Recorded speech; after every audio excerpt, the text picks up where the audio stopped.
आपल्या कायद्यामध्ये वेळेला फार महत्त्व आहे. तरीसुद्धा काही वेळेला आपल्याला आपल्याकडून अर्ज किंवा अपील दाखल करताना उशीर होतो, विलंब होतो. अशा वेळी जर का आपण विलंबाचे योग्य व संयुक्तिक कारण दिले, तर आपला विलंब माफ होऊ शकतो. परंतु निष्काळजीपणाला कायद्यात स्थान नाही. उदाहरणार्थ रामला एक अपील दाखल करायचे होते, परंतु रामला अचानक हार्ट अटॅक आला आणि तो हॉस्पिटलमध्ये ॲडमिट झाला. त्यामुळे त्याचे अपील दाखल करायचे राहून गेले.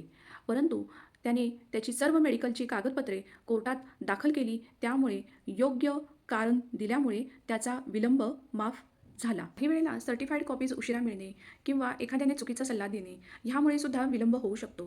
परंतु त्याचे योग्य व संयुक्तिक कारण कोर्टापुढे दिलेस आपला विलंब माफ होऊ शकतो. परंतु मला हे माहितीच नव्हतं किंवा मला याची काही कल्पना नव्हती, असं निष्काळजीपणाने दिलेले उत्तर ह्यामुळे ह्या निष्काळजीपणाला कायद्यामध्ये माफी नसते.